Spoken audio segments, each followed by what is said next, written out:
क्या सच में चांद पर एलियन है? कृपया आप लोग वीडियो के अंत तक बने रहे। नमस्कार दोस्तों, आप सभी को इंडियन फैक्ट क्लिप चैनल में बहुत बहुत स्वागत है।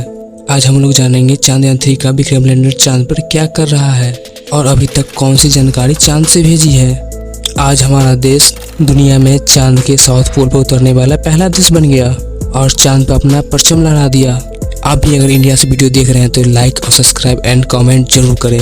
हमारा विज्ञान कहता है कि चांद पर रहने लायक अभी कोई संभावना नहीं है। पिछले 6 दशकों के 100 से भी अधिक चांद मिशन को अंजाम दिया मनुष्य ने। सभी मिशन को कामयाबी नहीं मिली, लेकिन भारत का चांद्रयान 3 ने चांद के साउथ पोल पर उतरकर भारत का इतिहास रच दिया। चांद्रयान 3 दुनिया में सबसे ज़्यादा जानकारी प्राप्त करने वाला मिशन बन जाएगा। अभी तक चंद्रमा से कई सारे हैरान कर देने वाली जानकारी मिली है, लेकिन क्या आपने कभी सोचा है कि चांद कैसा होता है? क्या चंद्रमा पर गंदगी या चट्टानें हैं? क्या वहाँ पानी है या पहाड़ है? क्या चांद पर एलियंस या इंसान है? खैर, आइए चंद्रमा की यात्रा करें और पता लगाएं। चंद्रमा पृथ्वी से लगभग 3,84,400 किलोमीटर दूर है। पृथ्वी से चंद्रमा की यात्रा में अमेरिका को केवल 4 दिन लगे, लेकिन अगर हम चंद्रयान नामक अंतरिक्ष यान का उपयोग करते हैं तो इसमें लगभग 40 दिन लगेंगे। अगर हम अमेरिकी अंतरिक्ष यान में जाए तो चांद तक पहुंचने में हमें 4 दिन लगेंगे। एक बार जब चंद्रमा पर उतरेंगे तो हम कई बड़ी पहाड़ और गड्ढे वहां पर दिखाई देगी।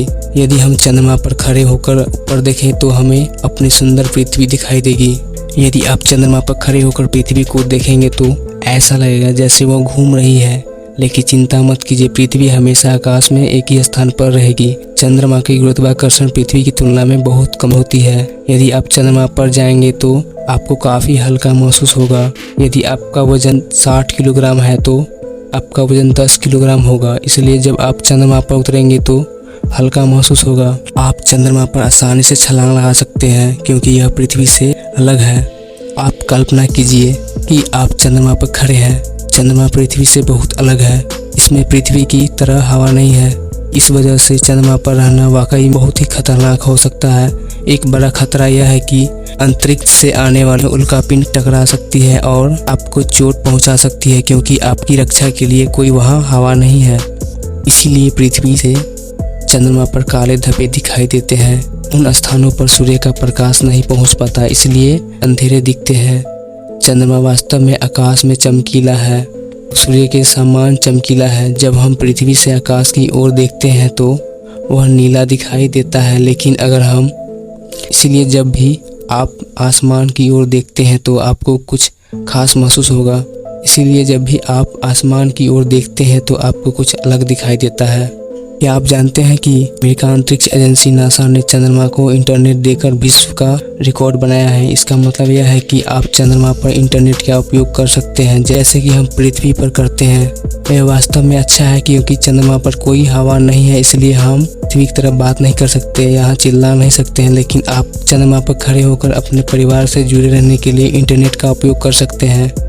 इसीलिए चंद्रमा पर आवाज़ सुनना बहुत ही कठिन है, क्योंकि ध्वनि तरंगों के माध्यम से जाने के लिए वहाँ कोई हवा नहीं है। लेकिन जब अंतरिक्ष यात्री चंद्रमा पर जाते हैं तो वह विशेष सूट पहनते हैं जिनके अंदर हवा होती है। वे सूट के अंदर बात कर सकते हैं और दूसरे लोगों तक अपनी बात पहुँचाने के लिए माइक्रोफोन का इस्तेमाल करते हैं, ताकि वे चंद्रमा पर एक दूसरे से बात कर सकें।